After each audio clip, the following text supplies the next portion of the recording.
Blessed peeps, welcome back. You get me? You see, today we're gonna talk about 5 veteran crime fighters from Jamaica. You know what I mean? The level of work that they had put in during their time of service cannot go unrecognized. Just the names of these fearless crime fighters drive fear in the hearts of criminals. We have a lot of them, but today we're going to acknowledge 5 of those persons. We are also going to talk about a lot of changes that have taken place in the force, you know what I mean, and society in general. During the time those veterans were serving compared to now, back then was a bit different from how things is now. You get the message, people, so make we look into it. We are talking about Cornwall Ford, aka Cornwall Bigger Ford. You get the message, people? You don't know. As his name suggests, is a man with big in a body, you know what I mean? But don't make him size fool you, because no matter how the criminals skinny, them can't run the Bigger Ford. Bigger Ford are the one of the fastest police, you know, back in them days, as big as him was. So people, Bigger Ford is one of the most talked about police officer from Jamaica. You get me? Him served close to 40 years in the JCF before he decided to retire at age 57. His retirement took effect in January 2016.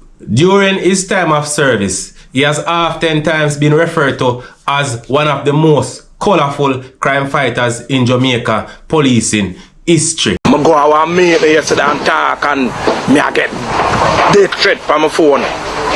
But me not afraid of nobody. I just have to do some work. And if the man them a mash up the country, me just have to do some work. If the man them a rob the revenue, all this church, all the school and hospital I go operate, me have do my work. One can't come kill me for do my work. Don't talk. Because he was a fearless crime fighter, and just his name drive fear in the heart of Jamaica's most dangerous and notorious criminals. Bigger Ford is a crime fighter who believe in serving his country, and I mean defending the weaker members of society against the monstrous criminals. Bigger Ford was a very outspoken person, and I mean was one of the most outspoken police officers back in his time. Bigger Ford was not one of those police officers who would try to pretty up what he's saying, you know what I mean? Bigger Ford would normally speak in patois, you know what I mean? Speak in the language that the people really understand what he's saying. You get the message, people? So some boy can't go around and murder people, so I don't expect when the police come and them attack us when I retaliate, like, but they feel it. And them can't come kill all of them. Them can't kill all of them, but not all of them one time. And big boss me not really fear. So if my time come, them can't come kill me. But Bigger Ford was a dedicated and very hard-working police officer who served his country and served the constabulary force very well. The Swiss store at the corner of Harbour Street and Church Street was robbed. A lone gunman went into the store and robbed 16 high-end Rolex wristwatches, valued at about 63,000 US dollars and approximately 7 million Jamaican dollars. The flying squad team took on the investigation, and during extensive probe and inquiries and investigation operation, we recovered all the items here. As you can see, these are 13 of the 16 watches that was stolen. We have now recovered them, and they are in the safe custody of the police. We have also found some Movada wristwatches, 1 illegal gun, 2 legal guns, over 500 rounds of assorted ammunition, and cash. The cash is amounting to over 150,000 US dollars and over 500,000 Jamaican dollars. What we have realized is that this is a highly organized team of people, and as the commissioner has mandated us and the rest of the organization is that we should go to where the cash lead us. His work did not go unrecognized. As you know, he attained the rank of senior superintendent before he retired from the JCF. Bigger Ford is a man where understand the streets, you know what I mean? He know how to communicate with the people. Bigger Ford always get good quality information from people because he's a man like this way. Him act on information whenever him get it, you know what I mean? And the people know that they can depend on Bigger Ford to take action once they give certain information to him. You know what I mean, people? So we have to salute Bigger Ford for his contribution to crime fighting in Jamaica. Since leaving the force, you know, Bigger Ford decided to turn Rasta, you know what I mean? He has also showed interest in going into politics, but you know people, he has gotten some backlash for that. Manuel, it's nice to see you, man. Yeah, because I give thanks and I support the PNP because we are suffering the prosperity. And them say girls down and them lock down girls down. Them lock down girls down and I talk about them want to empower people. Them lock down girls down for 4 years. Anyways, Bigger Ford, thanks for your contribution. The next crime fighting veteran that we're gonna talk about to the people is Isaiah Leng. You get me? The same Leng where I keep Sting. Yeah man, the promoter of Sting, yeah, he was a police. You get me? I say Leng was referred to as a bad man police back in them days, you know what I mean? Based on his style of policing and the way how him face danger, you know what I mean? Leng is a man that always face danger head on. Is that type of person. He's been shot 3 times, you know what I mean, people? One of the time at point blank range, and he was able to even take down that gunman. Isaiah Leng served the JCF for about 20 years. During this time, he was shot 3 times, you know, him recover over 400 gun and him command a shootout over 60 at time. You get to be people. So you know, him is a man we face it. But like Bigger Ford, you know, Leng was a man we believe in doing police work. You get to me people protecting the innocent from the persons who want to take advantage of them. You get me people? So Leng is a man, he used to face danger head on. No police in Jamaica have been shot at more times than me. And I'm still alive. Over 60 times? Yep. What age you join or you decide say you want to become a police? I decided so I want to be a police when I was a little boy. Before I joined, I had a nice girlfriend and a policeman took her away. I'm under the roll in the dirt. Gunshot after me all over. Tear up my jacket them, man. I had a number, badge number 3380. And every time them see me, I used to walk the street of Spanish Town Road. All of the West Kingston area. Okay. So when, especially the people at Rose Lane, when 3380 I come and appear running, I was like a detective corporal then. Okay. And was wearing my nice jacket suit. And God is my police area, and once something is happening around here, no care what time, if it's day or night, I have to go and defend my people. And anybody in Anagan will tell you that, no care what time he's coming. Yeah, so I went around there and I turned on the 16-pound house, man. And like it was literally like a movie. Cowboy. Clothes tear up. I reached the end of it was Matches Lane and Harewood Street. And look, people around the corner. When I look around, I was looking into 2 eyes. Whatcha? 2 I make. Yes, 2 I make 4. So I pushed this left hand around there and grab onto him. My gun was in my holster at the same time. And at the same time, I heard an explosion. Got shot here. Wow. So I ease off this and put it on. Deal it in case. It's not every police can do the work as how it ought to be done. If them ask us, just put a scenario in front of me and I'm going to tell you how to handle it. Because we have done it before. And if government and everybody can see and understand that we are not just here because we wanted to be here. Him understand the street, you know what I mean? As a man, him used to get him good information, see him. And as you know, peeps, Leng came under attack a lot of times, you know what I mean? And he came out the victor. So he has taken out many persons who have tried to take his life before. You get him as a people, and you know him getting a 1 and 2 little problem same way with the authorities because of him style of policing. Leng eventually retired in 1996, you know what I mean? Because Trevor Macmillan, then Commissioner of Police, decided that him not going to renew him contract. Leng was also the cousin of former Prime Minister Portia Simpson Miller. Recently, Leng was on a program, and I mean, where he was talking to the interviewers about his experience as a police officer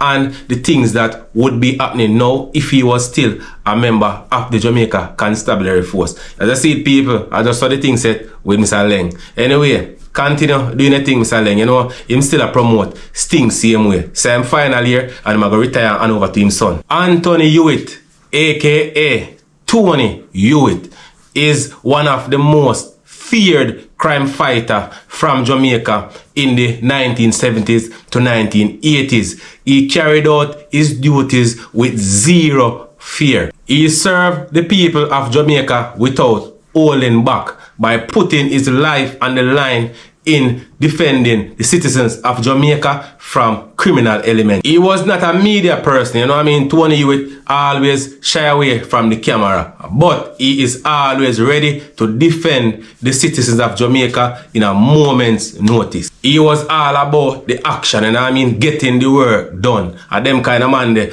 understand the street same way. You get to mess people and street smart. He retired from the Jamaica Constabulary Force in 2003 at the rank of Senior Superintendent. 9 years after his retirement, he fell victim to crime. You get the message, people. On September 17, 2012, he was shot and injured and later died in hospital. He was shot at an apartment off Red Hills Road 4 times. You get the message, people. And he later succumbed to his injuries at hospital, ending the life of a great crime fighter, somebody who always put them life on the line in the service and defense of the country and the people.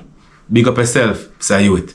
R.I.P. The next crime fighter that we highlight is Keith Trinity Gardner. Keith Trinity Gardner is undoubtedly the most feared policeman of his time. You get to me, I say, people, he acted with impartiality. You know, the man never partial nobody. Keith Trinity Gardner operated in such a way that even other police officers was afraid to cross him like that. You get to me, I say, people, his name alone drives so much fear in the hearts of criminals that if Keith Trinity Gardner asks a criminal to turn up at one police station, best believe that 9 out of 10 times that person will be at the station waiting for him because him don't want Trinity to come a search for him. Trinity have a different style of policing where Trinity never afraid to go for a man by himself. That was Trinity. And because of his bravery, he was shot 5 times. You know what I mean, people? And him take out a whole lot of criminal elements out of society in confrontation. You know what I mean, people? During combat as a result of his duty. So Trinity is a police officer. Even though being a good team player, Keith Trinity Gardner is a man that could function on his own. You get to be say, people, one of them policemen there where could have be like a one-man army. I like to say that it seems to me that policing and that kind of policing was my heaven's crown of thorns, right? Because it seems that my constant companions were death and the acrid scent of gun smoke, being shot so many times, and especially after being shot in the face for years. You know, it was just a smell of gun smoke. But the other occasions were in Warwick Hills, on Bay Farm Road, and Spanish. We did mention Walton Park Road and Chisholm Avenue. Once you were shot in your hip, is that correct? No, and finally along Mona Road and Ottawa Avenue, which is just minutes away. But I was also hospitalized, apart from gunshot injury, for a serious motor vehicle accident, which kept me hospitalized for 12 weeks, in which my hip was severely fractured. Oh, so that was a motor vehicle accident that caused that? Yes, that one. Did you ever consider becoming Commissioner of Police? Yes, I harbor those ambitions, but those were dashed in 2007 when the position was advertised, and I, along with so many others, responded to the request for applications and so on. Decided to go to Backbush on foot to see if we could locate any of the many persons who were wanted. And we went through Backbush and was coming down through this road onto Mountain View Avenue and happened upon this fellow who searched and found a brand new Lama Star pistol with 4 pockets full of brand new 9mm rounds. And he took us to where he had gotten them. And it turned out that the place that he took us was the house of a very influential politician. And within 4 days after going there and arresting this man, I was transferred to Montego Bay. 4 days. That was the first force orders signed by William Bill Bowes, the commissioner who had taken over from Desmond Campbell. So politics had take me to Montego Bay, and I had said to myself, for every force is an equal or greater resultant force, right? So the position came up for a security officer for Mr. Edward Siaga, and I grasped it. I hear that you were a Labourite while you took it. Well, that was the impression of most persons, but I'm sure that most Labourites would not agree with you. Honestly speaking, I'm a political orphan. You see, when Labour Party comes into power, there's all sort of argument. How could you have gotten 5 promotions under the PNP if you weren't supporting them? Hang on a moment, you got 5 promotions under the PNP? Of my 11 promotions, I've only gotten 2 under the Jamaica Labour Party. Right? That does not make me a supporter of the People's National Party. I will vote PNP if and when I think that it is a good thing to do. I'll vote for the Jamaica Labour Party if and when I think that is the appropriate thing to do. It is based on policies and programs. Trinity, I forget him, respect. Him leave the force at the rank of assistant commissioner. You know what I mean? Trinity even pursued a law degree. So Trinity was actually a lawyer. You get me as a people, but salute Trinity for the work we put in. Blessings. And people, as you expect, at number 1, we're going to talk about Rene Adams. You understand me as a people? Arguably the most feared and known policeman from Jamaica. He is known worldwide. Senior Superintendent Rene Adams was the leader of the now disbanded Crime Management Unit, the CMU. That unit was responsible for going around and managing crime in whichever era crime was on a rise. So if you have an era where a lot of wanted man there and a lot of criminal activities that take place, you know say Adams and him 100-man squad, them actually are going to send for. You get me as a people. So I saw men from Tivoli go to the police vehicle parked before the Tivoli court and throw a bomb inside. The vehicle exploded and caught fire. I am aware that about 8 gunmen have been shot. Some have been killed, but what I've been observing, people have been taking them up along with their guns in handcarts and going towards Tivoli. Superintendent Adams says he was pinned down and unable to move. Mr. Siaga says this was not so, as he even offered Superintendent Adams safe passage out of the area. I told him that I would flatly reject that offer because I could not have left the government vehicle nor my men behind me. And I think it was a ploy to lead us into more danger, because every moment he was with us, they started firing and he himself had to leave. Several rockets were launched at the Coronation Market Command Post. Dynamite was also thrown at the post. Shots were fired at the Joint Police Military Team from M16s, AK-47s, Mini-14s and 9mm pistols. The police in turn responded with their artillery, including a Barrett M82. Females, pull them away! Go behind the building! Building!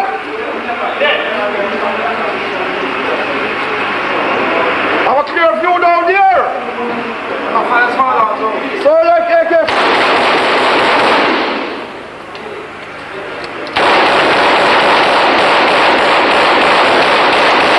Dynamite was also thrown into the Denham Town Police Station, which was under siege from men firing from the Maypen Cemetery and from Denham.